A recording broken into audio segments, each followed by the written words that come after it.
नमस्कार, आप देख रहे हैं आज तक। आपके साथ मैं हूं सईद अंसारी। यूपी में चुनाव भले ही अगले साल हों, लेकिन सियासी पारा 7वें आसमान पर पहुंचने लगा है। चुनावी घमासान के बीच वोटरों के दिल की बात आप तक पहुंचाने के लिए आज तक आज से शुरू कर रहा है खास कार्यक्रम, जिसमें हमारे संवाददाता पहुंचेंगे उत्तर प्रदेश के गांव कस्बों में और जानने की कोशिश करेंगे कि यूपी के दिल में क्या है। जब आप लखनऊ में हैं तो सियासत की ताकत के साथ है, चकाचौंध के बीच है, चौड़ी सड़कें हैं, हर तरह की सुविधाएं हैं। आस है कल मेट्रो भी आ जाएगी, इस बात की भी आस कि यहाँ रोजगार भी शायद मिल जाएगा। लेकिन जब आप विधानसभा के भीतर झांकेंगे तो वही बुंदेलखंड का दर्द भी होगा, सांप्रदायिक दंगों को लेकर, मुद्दों को लेकर चिंता भी होगी। लेकिन दोबारा 5 बरस जब बीतने को आते हैं और जनता के बीच नेता जाने को तैयार है, तो फिर सवाल यही कि यूपी के दिल में है क्या।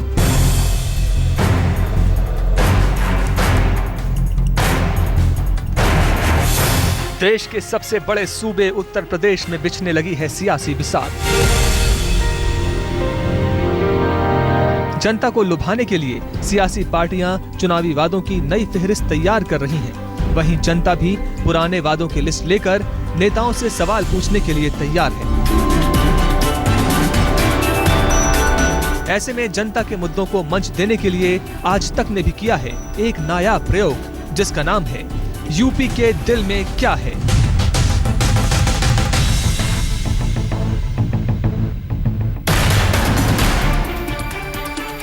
यूपी की सभी 403 विधानसभा सीटों की नब्ज टटोलने के लिए हमारे एंकर वोटरों के बीच पहुंचेंगे। आत्महत्या करने वालों के लिए किसान भूख से मर रहा है, किसकी जिम्मेदारी है? जितने भी कार्यकर्ता हैं वही वो थाना चला रहे हैं। जहां जनता उन्हें बताएगी अपने दिल की बात।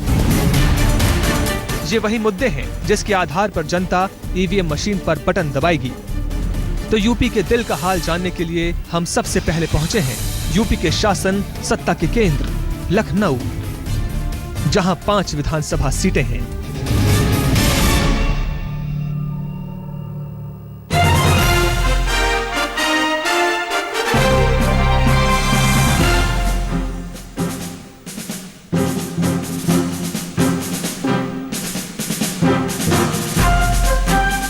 लखनऊ में तो हर मुद्दा जनता को परेशान करता है, लेकिन एक सवाल लखनऊ में घूमते फिरते हुए हर के जहन में है कि दरअसल क्या ये चुनाव की राजनीति या सत्ता की सियासत के बीच में ईमानदारी कहीं है? भ्रष्टाचार गायब वाकई हो सकता है? ऐसी स्थिति वाकई आ सकती है जहां लगे कि एक आम शख्स भी चुनाव लड़ सकता है? या फिर जाति की राजनीति, सांप्रदायिकता और इन सब के बीच शायद पूंजी का खेल, यही सब कुछ सच है? आइए जरा यहाँ के लोगों को टटोलते हैं और उनके मन में कौन से सवाल हैं यह भी जानते हैं।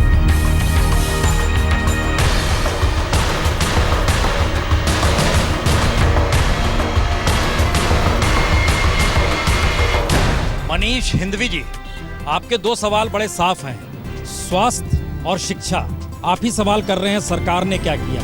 हमें लगता है इसमें आपको लिख देना चाहिए था सरकारों ने क्या किया, है ना? तो हमें लगता है सरकारों कर दिया जाए। और अब बताइए रास्ता है क्या, क्योंकि हेल्थ और एजुकेशन बहुत महत्वपूर्ण है और इस चुनाव में क्या ये कहीं मुद्दा है? इन मुद्दों पर कहीं ध्यान ही नहीं दिया जा रहा है। मुझे लगता है कि अगर मैं अपनी तरफ की बात करूं तो लखनऊ से लेकर बलिया तक का एक बहुत बड़ा बेल्ट अछूता है पूरे स्वास्थ्य मुद्दों को लेकर। अगर कोई बीमारी आपको गाजीपुर, देवरिया और बस्ती जैसी जगहों पर हो जाती है तो आपको पास लखनऊ आने के अलावा कोई चारा नहीं है। नतीजा कि आदमी का एक बहुत बड़ा पैसा इस पर खर्च हो जा रहा है। झूठ बोला जा रहा है कि गांव-गांव में बिजली आ गई, पानी सबको मिल गया, सड़कें हमने बना दी। सारा झूठ दिल्ली से लेके लखनऊ तक। सर, बिजली तो दे रहे हैं, बिजली तो आ गई, विद्युतीकरण हो गया, लेकिन बिजली की जो समस्या है वो बनी, सप्लाई की समस्या बनी। यानी पोल लग गया, उसमें करंट नहीं आया। जी। नहर बन गई, पानी नहीं है। नहर बनी लेकिन पानी नहीं है। तालाब बने, उसमें पानी नहीं, सूखे पड़े हुए हैं।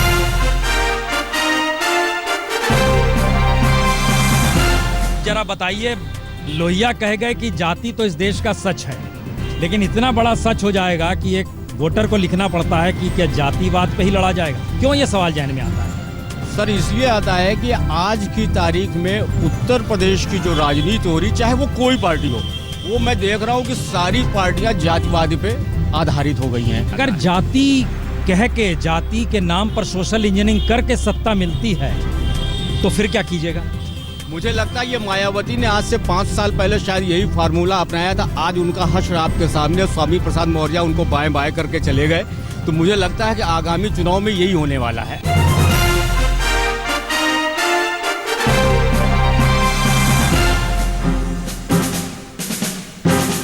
राजकुमार जी, आपने लिखा किसान और गरीब आज भी आत्महत्या कर रहा है। क्या सरकार भूख से आत्महत्या करने वालों के लिए कुछ करेगी? हम आप ही से सवाल पूछते हैं, क्या वाकई कुछ करेगी?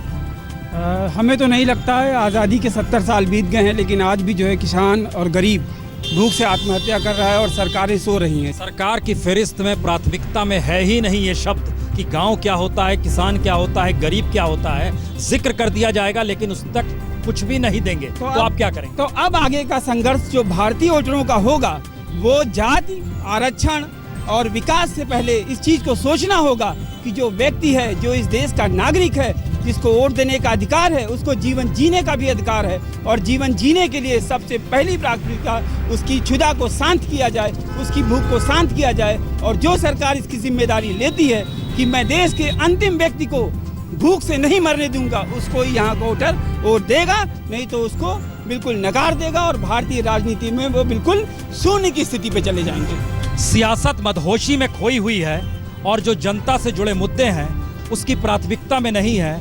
2015 बुंदेलखंड 886 लोगों ने खुदकुशी कर ली। 2016 पहले 6 महीनों में 413 लोगों ने खुदकुशी कर ली। कोई फिक्र किसी को नहीं। इंतजार कीजिए, मैनिफेस्टो अभी आएंगे, लेकिन मुद्दे लोगों के जहन में बहुत सारे हैं।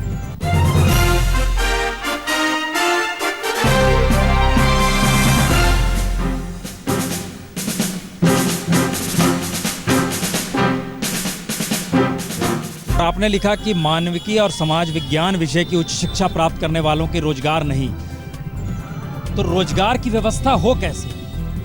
आज किसी भी पार्टी के पास यूथ के लिए कोई एजेंडा है ही नहीं। यूथ की नौकरी के लिए 18 से 25 साल तक के युवाओं के लिए कोई नौकरी है ही नहीं। अभी हाल ही में यूपी में क्लास 4 की नौकरी निकली।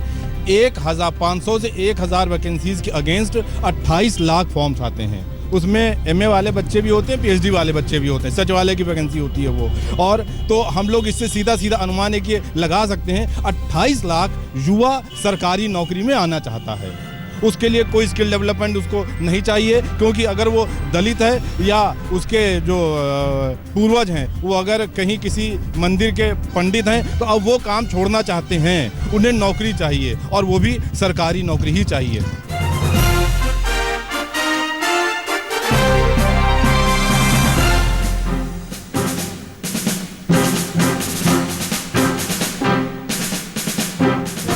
जातिवाद के कारण कि यहाँ पे पुलिस में एक सिपाही से लेके इंस्पेक्टर तक यादव। हम यहाँ लिखें जी। आप जो कह रहे हैं, आप लिख रहे, बोलना चाह रहे हैं कि यादववाद, ये आपके दिमाग में जी, एक सिपाही से लेके इंस्पेक्टर तक यादववाद बड़ा बड़ा। कहीं किसी भी लखनऊ की चौकी थाने में जाके देखिए, मोस्टली आपको यादव ही मिलेंगे। जहाँ पर यादव नहीं है वहाँ कोई अगर मिल गया किसी कारण बस उनको सस्पेंड करना पड़ा तो अदर कास्ट पहुंच जाए, अदरवाइज वो भी ज्यादा निकली नहीं। ये पहला और आखिरी परिणाम है या कोई और भी परिणाम? बस यही परिणाम है। इनको जिता भी, हरा भी सकता है और पूरे बहुमत से नहीं आएंगे, वरना काम इतने अच्छे किए इन्होंने। अगर ये जातिवाद ना करते तो वापस दोबारा फिर ये बहुमत से आते।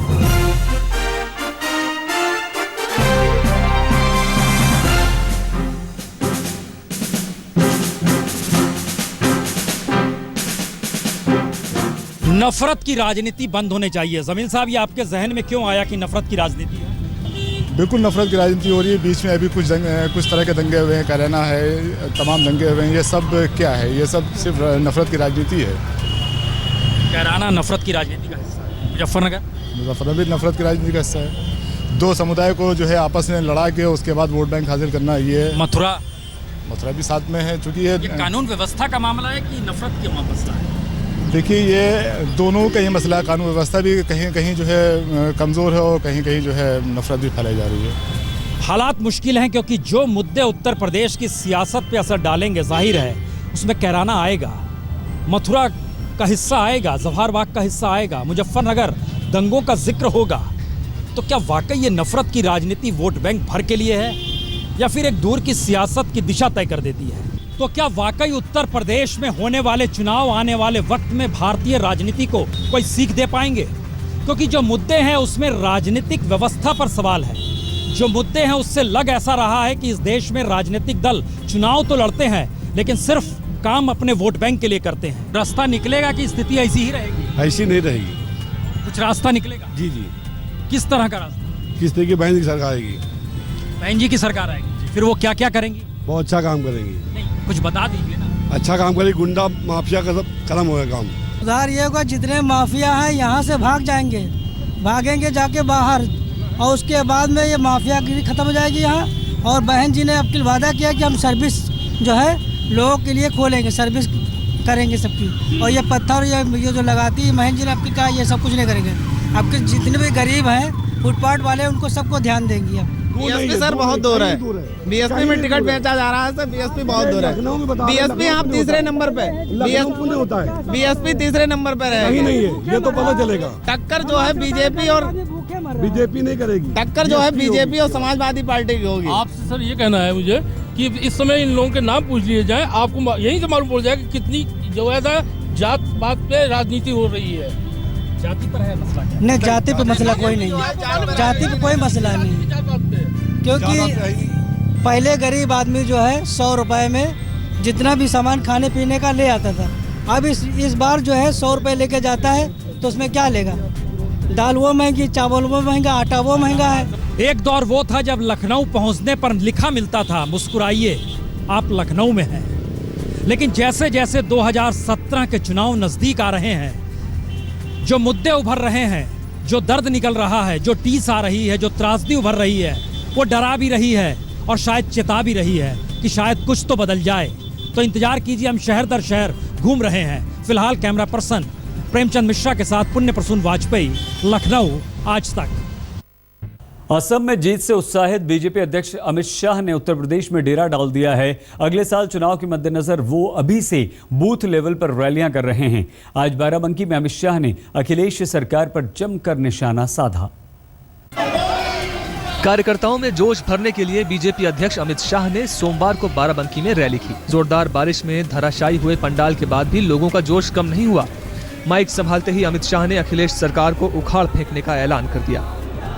जब तक उत्तर प्रदेश का विकास नहीं होता, देश का विकास नहीं हो सकता। इसलिए उत्तर प्रदेश का विकास करना है, देश का विकास करना है तो उखाड़ कर फेंक दीजिए ये समाजवादी पार्टी की सरकार को, एक कमल निशान की सरकार लाइए। अमित शाह अखिलेश सरकार पर जमकर बरसे। शाह ने इशारों ही इशारों में कैराना के मुद्दे को भी उठाया। पलायन के मुद्दे पर अखिलेश सरकार पर सीधा निशाना साधा। मोदी जी गुजरात में गया था तो सब लोग कहते थे कि मोदी जी गुजरात के हैं। मैंने बोला भैया मुगालते में मत रहिएगा, मोदी जी अब गुजरात के नहीं है, बनारस के सांसद है, मोदी जी यूपी वाले हैं। बहुत विकास कर दिया मोदी जी ने, बहुत विकास कर लिया गुजरात का।